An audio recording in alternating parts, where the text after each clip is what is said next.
ministre pour le commun des Sénégalais. Justement, cette tension de trésorerie ou tension budgétaire a-t-elle baissé aujourd'hui?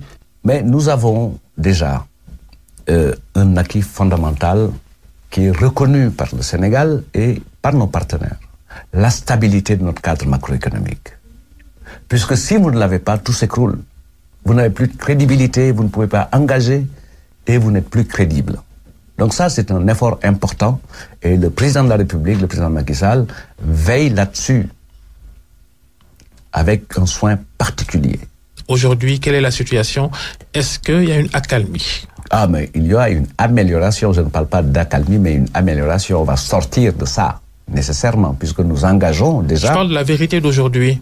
Vérité d'aujourd'hui, elle sera également celle de demain, puisque ceux qui ont en charge la gestion publique et des finances publiques ont suffisamment de responsabilités pour faire soutenir notre développement par des principes, des pratiques qui permettent de régler ça. Mais ça, c'est le lot quotidien de tous les gouvernements. Et c'est le lot quotidien de tous les pères de famille. On a des tensions quand c'est la rentrée des classes, on a des tensions quand c'est la Tabaski, quand c'est Noël, on a des tensions quand il y a un baptême, quand il y a des événements. Et on trouve toujours des solutions, en tenant compte de ce qui est possible. Et l'État du Sénégal est un État responsable. Je l'ai dit tout à l'heure, le président rend possible tout ce qui est souhaité et souhaitable, mais en le faisant avec les moyens de l'État, parce qu'il y a des choses à préserver et il y a des choses à consolider, puisque c'est ça qui permettra demain d'aller chercher des ressources comme nous sommes en train de le faire dans le cadre de ce groupe consultatif pour la phase 2 du plan Sénégal émergent, du programme d'action prioritaire. Le grand jury qui reçoit, plutôt c'est Seydou Gueye qui nous reçoit à Paris, où il participe à ces rencontres de 2 jours, lundi et mardi, demain et après-demain, avec les bailleurs de fonds pour le financement de la phase 2 du plan Sénégal émergent. Tellement d'actualité, vous êtes le porte-parole du gouvernement. Les contrats, c'est important aussi, les contrats sur les ressources naturelles, le gaz, le pétrole, le fer, l'or. Sur l'exploitation, par exemple, des mines d'or de la Falémé, le gouvernement a semblé marquer un stop après le début de polémique qu'il y a eu sur la concession qui allait être faite à un groupe turc. Le gouvernement ne recule pas sur des questions comme ça. Le gouvernement n'est guidé que par l'intérêt du Sénégal. Il y a eu un vacarme autour de ça, au tout début, qui n'était pas d'ailleurs fondé sur la vérité, puisqu'on avait accusé le gouvernement d'avoir signé alors que le gouvernement était en pourparlers. Et si le gouvernement devra signer, il le fera sans trembler. Il le fera sans trembler.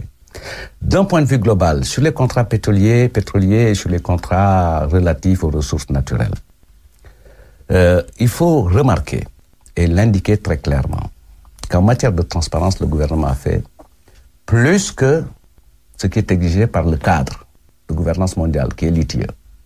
Et je voudrais signaler que le Sénégal est le 3e pays au monde à avoir eu cette qualification d'un pays qui a accompli des progrès satisfaisants. La deuxième chose, aujourd'hui, la perspective qui est tracée en matière de gestion des ressources pétrolières, c'est 3 mouvements importants. Le premier, la mise à jour et l'adaptation du code pétrolier à notre nouveau contexte. Celui qu'on avait ne prenait pas en compte, prenait beaucoup plus en compte l'attractivité pour qu'on vienne faire de la recherche. Maintenant que nous en avons découvert, il faut changer de paradigme. L'objet du code pétrolier, c'est de s'adapter au contexte avec une perspective politique clairement indiquée. Comment faire pour que les dispositions pertinentes du code soient profitables aux Sénégalais en termes d'exploitation. Première loi. La deuxième loi, c'est une loi d'orientation. Son objet est de répartir en 3 parties les ressources tirées de l'exploitation du pétrole.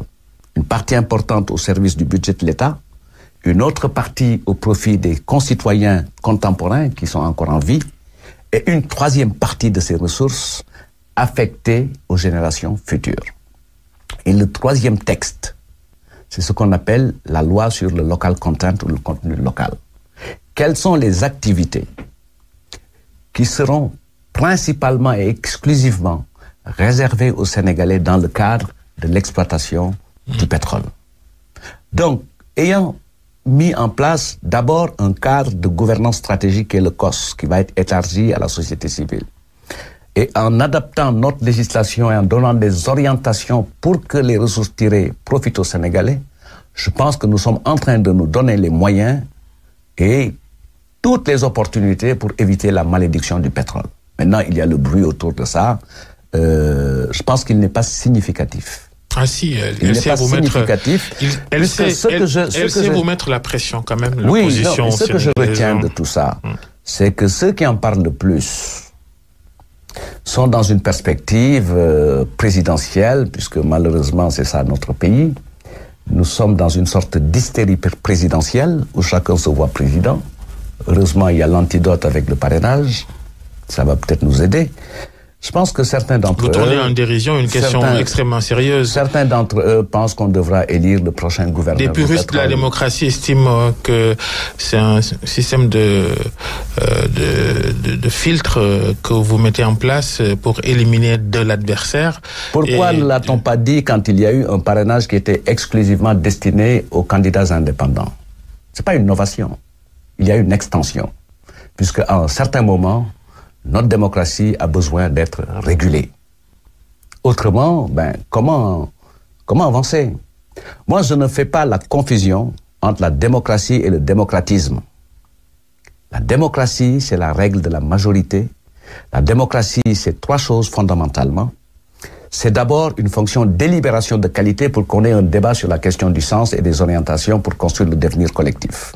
La deuxième composante, c'est la représentation. Il faut que les hommes qui représentent les citoyens leur ressemblent. Et la troisième dimension, ce sont les règles et les procédures par lesquelles on définit ceux qui doivent nous représenter, on les élit. Nous sommes très forts en matière de procédure, parce qu'on a un code électoral, on a un système électoral qui est éprouvé. Nous ne sommes pas très très forts dans la délibération, puisque notre débat n'est pas de qualité. Et ça, pouvoir comme opposition, nous en sommes tous comptables et responsables. Nous devons faire des efforts pour avoir un débat de qualité. Mais malheureusement, c'est l'invective, c'est l'insulte, c'est le buzz. Mais c'est pas structurant. Oui, pas du tout. Vos adversaires ne lâchent pas, en tout cas, l'accusation élection présidentielle frauduleuse que vous avez déjà préparée. On sera là, d'un point de vue politique, et on fera face. C'est pas parce qu'on va asséner des contre-vérités qu'on a raison. Aujourd'hui, personne, à part vous, n'est capable de démontrer que le processus n'est pas corrompu. Mais il n'est pas corrompu. Moi-même, j'étais engagé dans une collecte de parrainage. Mais j'ai eu toutes les difficultés possibles et imaginables. Mais des personnes qui refusent de vous donner leur signature. Puisqu'ils disent, non, je ne vais pas vous donner mon parrainage parce que je ne suis pas satisfait. Chacun y va de sa raison. Mais fort heureusement, la plupart des personnes, l'essentiel des personnes que j'ai rencontrées au niveau de ma commune, et je voudrais en profiter pour remercier tous nos alliés qui sont à la Médina. Notre objectif était de 14 000. Nous en avons déposé pratiquement 20 000, uniquement dans le cadre de la Médina. Parce que nous sommes allés à la rencontre des populations. Et on n'a pas attendu qu'il y ait ce travail sur le parrainage pour être à leur côté. Nous sommes à leur côté de façon permanente. Il y a une fusion, une confusion avec elles, au quotidien. Nous sommes présents quand elles ont besoin de nous. Nous sommes présents quand il faut être là. Et c'est tout. Maintenant, ça va être difficile pour des gens qui décident d'aller à la rencontre des populations. Du ñu dem Gente, du ñu dem Takk, du ñu dem Jaale ji. Ce n'est pas possible. L'opposition qui a massivement adhéré à la POSE, la plateforme opérationnelle de sécurisation des élections initiée par Maître Mamada Gueye, le leader de Sénégal Boubès. Dara beesu fi. Il s'opposait pour se poser tout simplement et finalement il s'est posé, c'est tout. Vous ne prenez pas au sérieux cette initiative? Non. Elle est ce qu'elle vaut. Moi, je ne la connais pas davantage. Ce que je retiens, c'est que mon grand frère et cousin Mamadama s'opposait beaucoup plus pour se poser. Maintenant, il s'est posé. Vous le considérez plus comme un membre de la société civile? Vous le prenez pour un homme politique maintenant, Mamada Gueye? Mais c'est lui qui a décidé de devenir homme politique. Et il l'a pas dit. Il était société civile, homme politique, candidat. Il est revenu à ses premières amours. Mais c'est très bien. Pour vous, c'est un homme politique maintenant, Mamadi Gueye? Je ne peux pas le qualifier ni caractériser. Ce que je constate, c'est qu'à partir d'une démarche et d'une dynamique, il revient au point de départ. Mais alors, nous va-t-on, avec toutes ces critiques sur le processus électoral, sur toutes ces accusations de fraude, ne va-t-on pas vers une élection présidentielle mouvementée? La responsabilité du gouvernement est d'organiser les élections conformément à la tradition, où les Sénégalais ont toutes les dispositions et les conditions pour exprimer leurs préférences. Et le lendemain, le lundi, chacun retourne à son boulot.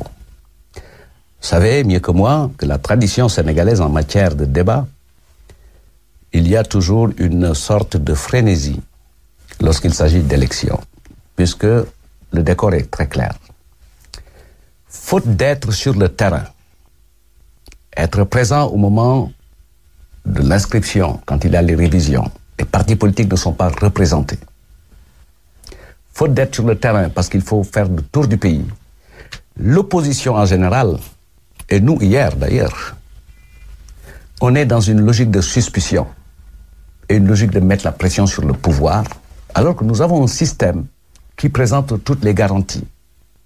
Chaque acteur a des responsabilités clairement indiquées. L'opposition qui demande à accéder au fichier électoral à certaines données, le ministère de l'Intérieur a refusé. Mais le ministère de l'Intérieur... Pourquoi vous ne faites pas la concession? Pourquoi on avance? Quand il y a une règle, et en l'occurrence un droit écrit à travers un code, il faut s'en tenir au terme de la loi.